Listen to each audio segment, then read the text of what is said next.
Did I grab your attention? Lovely. Listen. Now we're gonna talk about something really fucking serious. So, buckle your seatbelt, baby. Shall we? We shall. Okay. Without further ado, what you came here for.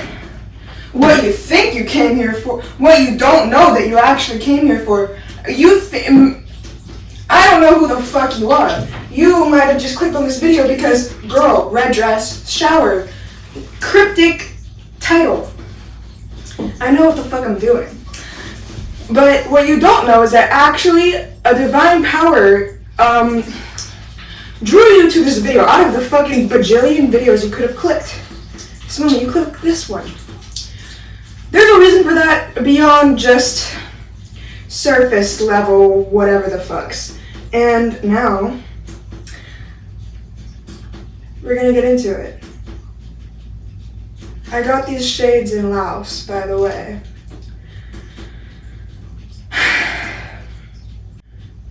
Jesus is the woman on the street that you avoid eye contact with while passing her by. We are what we refuse to acknowledge. We are defined by what we hide from. We are what we refuse to look at, in any other way of saying the same fucking thing. Because I know the arrangement of words conveying the same thing will hit for different people, so I like to write things in different ways. We're all in different paradigms, so I hit multiple of them.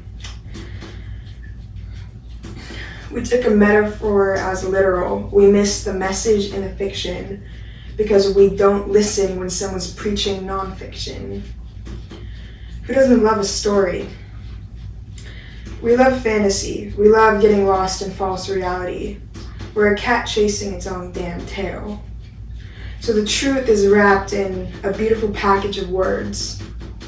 A gift passed through cycles of time.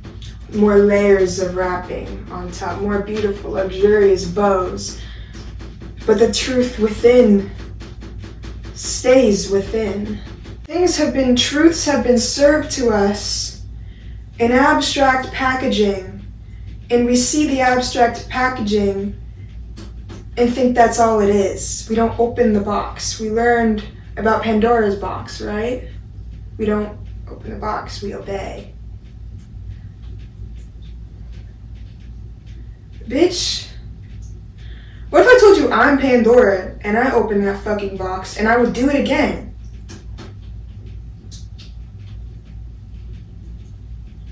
Open the fucking box. What you bury only grows.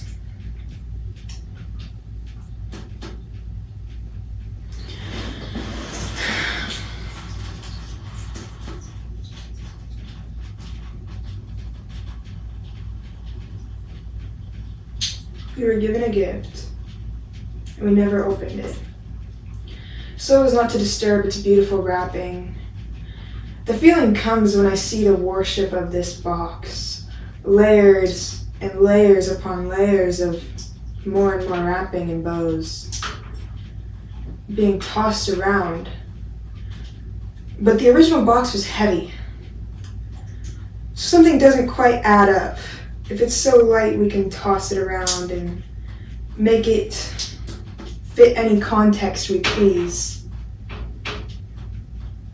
For an agenda so foreign to the original contents of the box. Contents impossible to toss around because of its weight and gravity.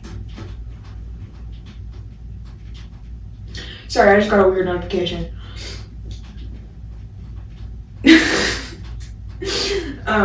Pause, play.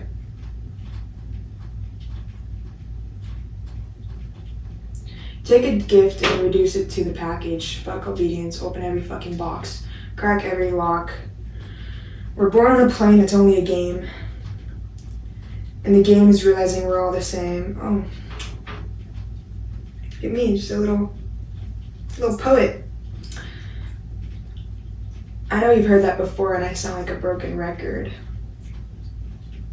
What if I told you my name is Pandora and I have no regrets?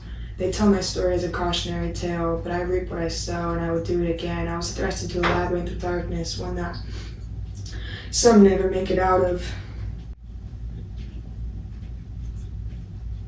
Self-malnourished before I could bleed, daydreaming of death at recess, concoctions of substances as a reckless teen, and yet still I achieved my dream.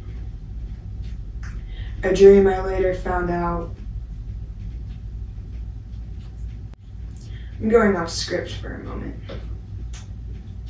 You can grieve a dream, you know that?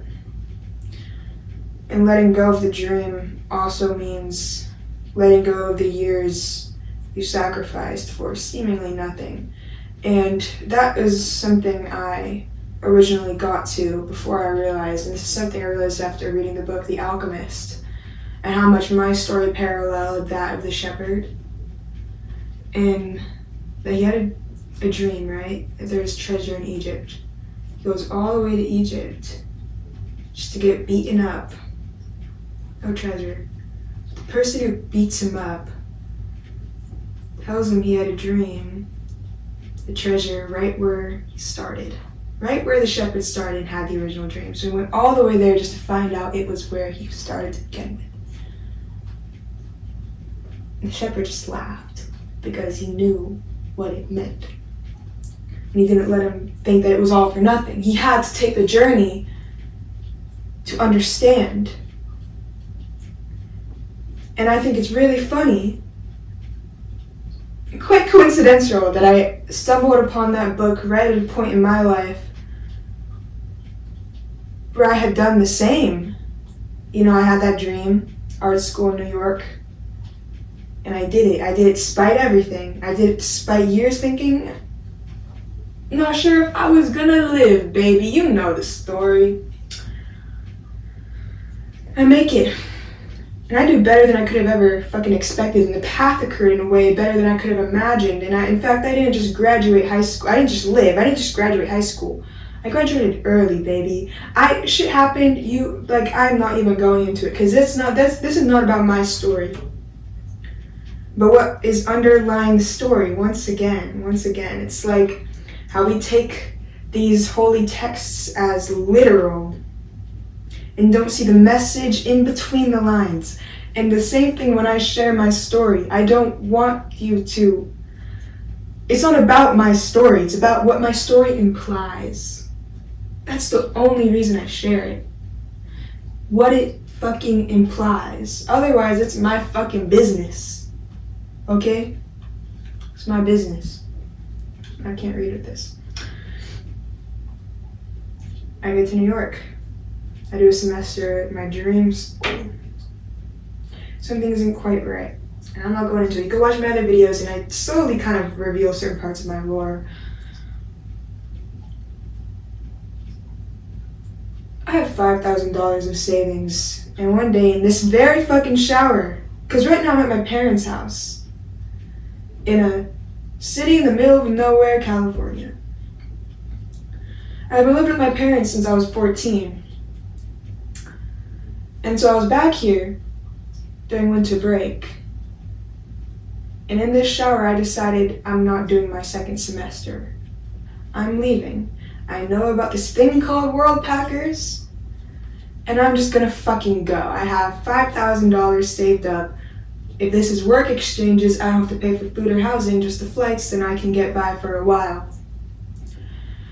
Because I need to see what more of life is out there than this corner of the world I was born in, and this idea that I had that I always wanted, and I was so locked into this one idea I didn't really think what else could be. So I was like, you know what, fuck it, I could die any day, I'm just gonna go. And I did. I started in India, then Laos, China, Hong Kong, Indonesia.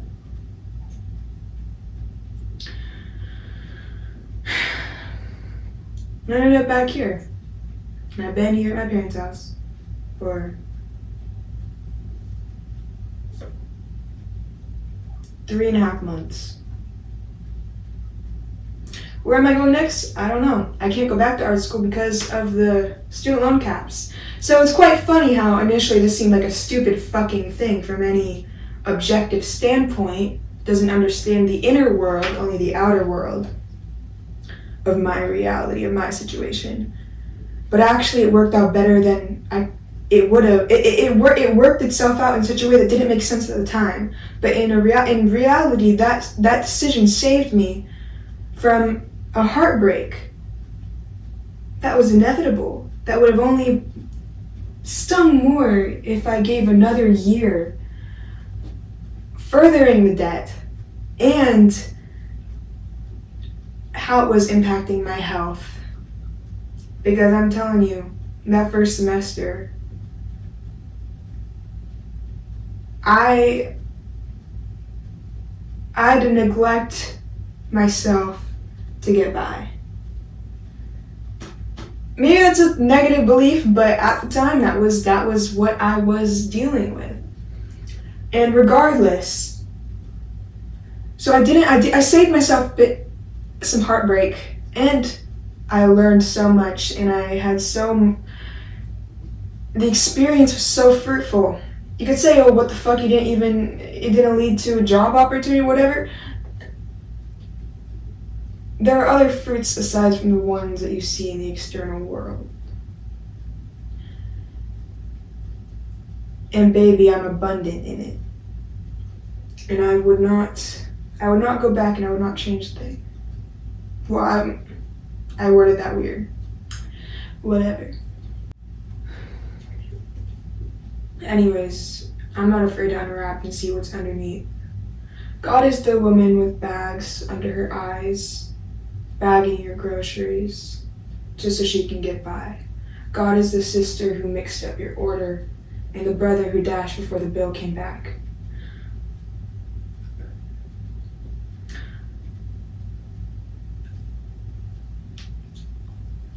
Back to my thesis.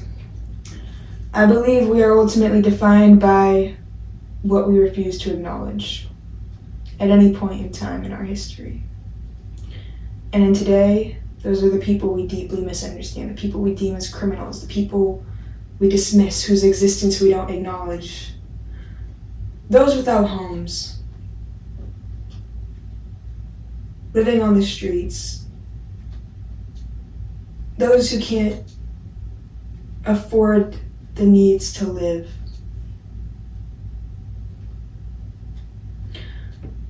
Those born into war-torn areas. Those working such inhumane and almost incomprehensible hours and conditions just to make things we barely even think about how they end up in our hands.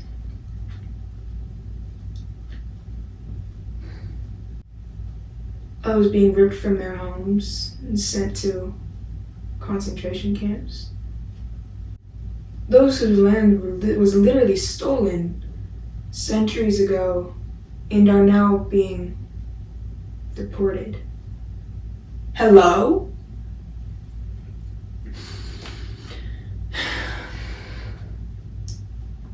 I could go on and on.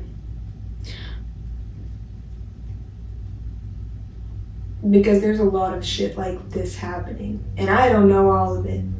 I am only on the tip of the iceberg, probably. But when we think about Germany in the 1930s and 40s, we think about the Holocaust. In fact, that's the only thing I know about Germany at that time, was Nazis and the Holocaust. But at that time, if you were a German citizen who just happened to be born in the group that wasn't being persecuted, that's not how you saw Germany at that time.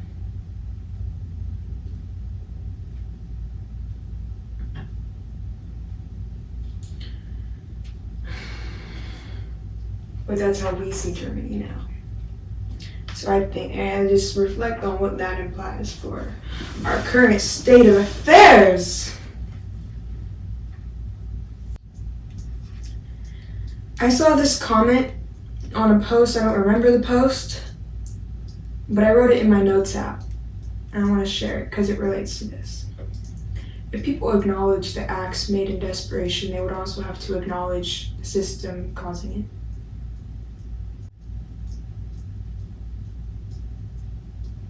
it. Ooh, she's already getting wet. Okay, let's be careful.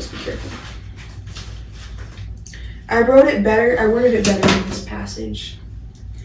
I see God in the woman you passed on the street, who we pretend we can't see, yet whose presence holds enough power to make us diverge our gaze, to speed up our pace, to even hold your breath until you leave the vicinity. For somebody treated as nobody, that's some damn power there.